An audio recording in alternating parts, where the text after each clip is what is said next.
Nani video last వరకు చూడండి. అలాగే మన ఛానల్ సబ్స్క్రైబ్ చేసుకోండి. కొద్దిగా సపోర్ట్ ఇచ్చి లైక్స్ అయితే చేయండి. ఎందుకంటే బిగ్ బాస్ రిలేటెడ్ వీడియోస్ ప్రతి వీడియో కూడా చేస్తాను. ముందు కూడా చాలా ఇంట్రెస్ట్ గా ట్రై చేస్తాను. అలాగే ఈ రోజు బిగ్ బాస్ హాట్‌స్టార్ లో 8 లక్షల మంది అయితే చూశారు. నిజంగా చాలా ఎంత ఎక్స్పెక్ట్ చేయలేదండి. బిగ్ బాస్ 9 ఓన్లీ హాట్‌స్టార్ లోనే 8 లక్షల వరకు వ్యూస్ అయితే అక్కడ పైన డిస్ప్లే మీద చూపించింది. అలాగే ఈ రోజు ఎపిసోడ్ విషయంలోకి వెళ్ళిపోతే మెయిన్ ఫస్ట్ ఆఫ్ ఆల్ నిన్న ఎలిమినేషన్ అయిన తర్వాత షష్ఠి వర్మ ఎలిమినేషన్ అయిన తర్వాత సిచ్యువేషన్ ఏంటంటే చాలా ఫీల్ అయ్యారు హరిత హరీష్ గారు. అలాగే శ్రీజ ఈ ప్రియ నిజంగా కామనర్స్ లోపలికి వెళ్ళినందుకు ఫీల్ అవ్వాల్సినట్టు చేస్తున్నారు. ఏమైనా ఉంటే నోరుతో పడిపోవడం తప్ప ఒక సబ్జెక్ట్ పరంగా కానీ అక్కడ జరుగుతున్న సిచ్యువేషన్ తీసుకోవడం కానీ ఎక్కడ కూడా అవి అస్సలు లేవు. కెమెరా కనిపించిందా, మేము అరిసామా, కంటెంట్ ఇస్తున్నామా అని ఫీల్ అవుతున్నారు. కానీ దీనివల్ల ఎంత నెగిటివ్ అవుతుంది అన్నది వాళ్ళు అర్థం చేసుకోలేకపోతున్నారు. శ్రీజ అండ్ ప్రియ నిజంగా నామినేషన్లోకి వస్తే మాత్రం కన్ఫర్మ్ గా ఎలిమినేట్ అయితే అవుతారు. ఇద్దరులో ఒకరు కన్ఫర్మ్ గా, ఇది మాత్రం రాసి పెట్టుకోండి. ఎందుకంటే అస్సలు వాళ్ళు ఏం కంటెంట్ ఇస్తున్నారో వాళ్ళకి తెలియదు. కంటెంట్ ఇస్తున్నామని వాళ్ళు ఫీల్ అవుతున్నారు. సంజనా మేడం గారు ఏం మాట్లాడినా సరే ఇంత వర్స్ట్ ప్లేయర్స్ అయితే నేనైతే చూడలేదు శ్రీజ అండ్ ప్రియ గురించి. నెక్స్ట్ హరీష్ గారు చాలా ఫీల్ అయ్యారు. నిన్న ఏంటి రెడ్ ఫ్లవర్ అనే విషయాన్ని చాలా రాంగ్గా పోర్ట్రేట్ చేశారు.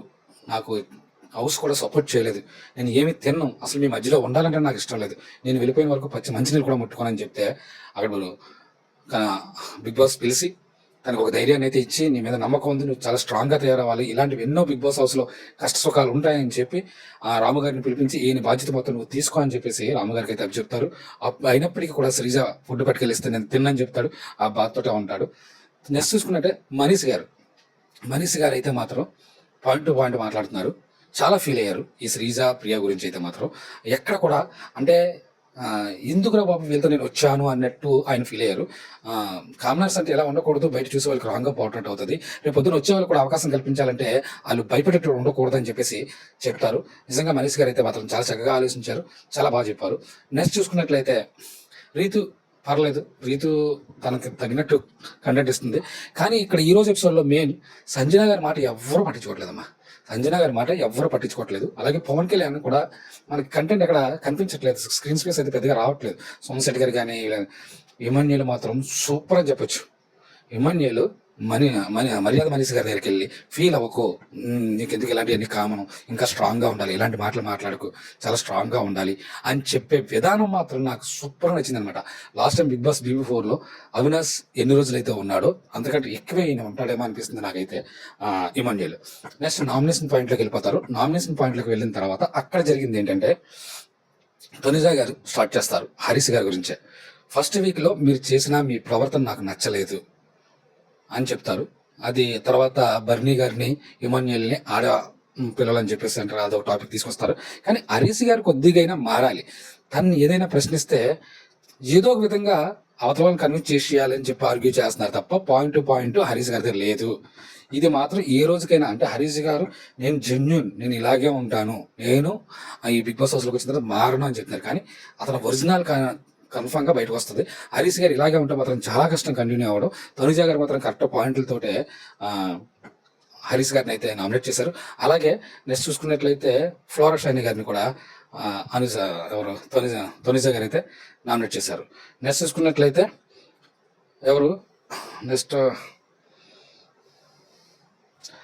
మర్యాద మనీష్ బర్నీ గారిని అయితే నామినేట్ చేస్తాడు. అలాగే రీతి గారిని నామినేట్ చేస్తారు. గుడ్డు గురించి ప్రాబ్లం వచ్చి తెలిసి కూడా ఇంత నాటకం ఆడారు. నిజంగా మీలో ఇంత నాటకం ఉందని నేను అనుకోవట్లేదు బర్నీ గారు. నిజంగా చాలా డిసప్పాయింట్ అయ్యాను. కానీ మీరు ఎక్కడ కూడా చెప్పలేదు అని చెప్పేసి ఇక్కడ బర్నీ గారు అయితే బాగా డిఫెండ్ చేసుకున్నారు.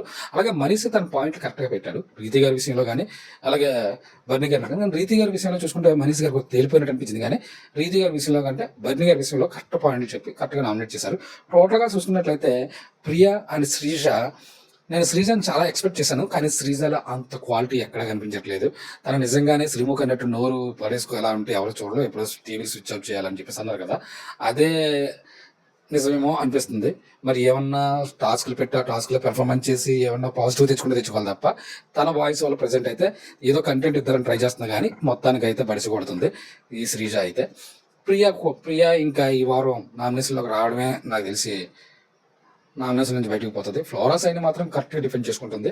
ఫ్లోరా సైని ఎక్కడ కూడా మనకి ఫ్లోరస్ అనేది కరెక్ట్గా డిపెండ్ చేసుకుంటుందమ్మా.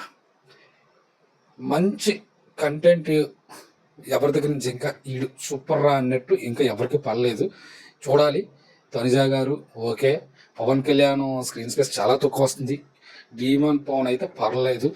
ఆయన దగ్గర నుంచి ఎంతో కొంత కంటెంట్ అయితే వస్తుంది అనిపిస్తుంది. Thank you. మన ఛానల్ సబ్స్క్రైబ్ చేసుకొని వీడియో అయితే లాస్ట్ వరకు చూడండి.